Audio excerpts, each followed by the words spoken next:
Hi, it's Jackie Jones here, and welcome to stage 2 of the Online Home Biz 101 presentations. So, in stage 2, we're going to talk about writing your goal. Now, if you've made it to stage 2, congratulations, because that means that you've realized that you have the determination to succeed with an online home business.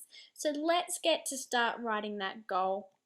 So, firstly, what's the importance of stage 2? Well, writing a goal is going to give you the determination to succeed and provide something to work towards. So, when you feel like quitting, you can refer to your goal for assistance. So, when you're about to quit, you look at your goal and you could just say, well, if I get through this, I'll be one step closer to my goal. So, let's talk about writing the goal. Writing a goal is simple for some people, but it's very hard for others. It was really hard for myself, and it took me 3 days to think of the perfect goal. If it takes you longer, it doesn't mean you want it any less, so don't start stressing if it does take you a little while. It just means you've got more to think about. Now, there are some do's and don'ts with goal writing, and I want to talk about them as well. Firstly, the don'ts. Don't set your goal as money. So don't set it as I want to succeed so I can be rich. The reason for it is because money is an object, and more likely than not, you will still quit your goal. You'll think to yourself, oh well, I'll just go and make money another way. So avoid setting it as money related. So don't limit yourself on the number of goals you set. Limiting yourself is like having one wall between you and quitting compared to having multiple walls. If you can think of more than one goal, then that's great. You'll have more walls in front of you. And also, don't underestimate your goal. There is no such thing as a silly goal. Well, unless it's money hungry, of course, but besides that, there's no such thing as a silly goal. And underestimating your goal gives you the power to quit. You can think to yourself, I could never achieve my goal anyway, so I'm going to quit.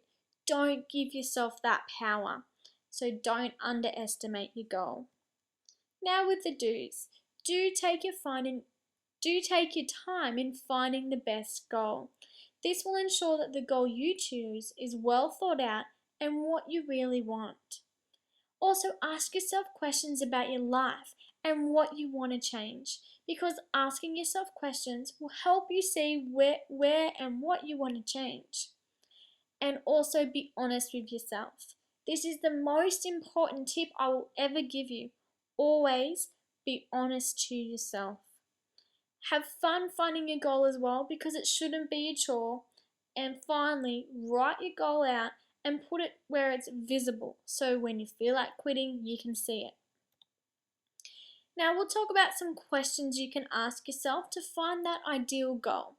So ask yourself questions like, what gets you excited? How many hours are you working a week? And how many hours do you want to work a week?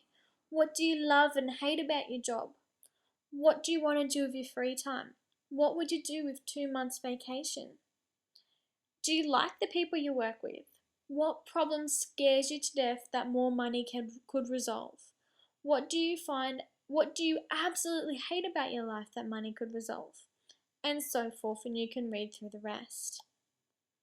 So I'm going to share with you my goals. I want to succeed to prove myself that I am capable of running a successful online home business. For me, that goal is about 50 walls. I love proving myself right. That's just who I am, and I'm just not a quitter. I would not quit now that I have set that goal. I also want to ensure that my children, when I have them of course, are provided with the best education possible, because I personally believe that education ensures that my children get the best opportunities in later life. And finally, I want to ensure my independence. I don't want to be a financial burden to any of my family, especially when I'm older and especially when I've passed away. I don't want anything that I own to not be paid off and put that burden on someone else. So that's it for this one. We'll look at what's next. What I want you to do is get a pen and piece of paper and write all the answers to the questions in this presentation. I want you to pick out the ones that relate to you the most and set your goal around them. Remember, you can have more than one goal, or you can have one goal with lots of sections in it. I also want you to share your goal with others and ask them to use it as reassurance if you ever discuss quitting. When other people know your goal, they can support you through the tough times. And make sure that you do set your goal. The reason I suggest it is because 90% of people don't, and also, coincidence much, 90% of people fail. So what we'll talk about next is choosing the right business. I'm going to teach you how to research and investigate to find the ideal business for you. Would you like to join my team? That way you can ensure that you always have the help that you need and the success that you want. For more information, visit my website at www.tviexpressstreaming.com. So that's all for stage 2, so I'll be speaking to you in stage 3.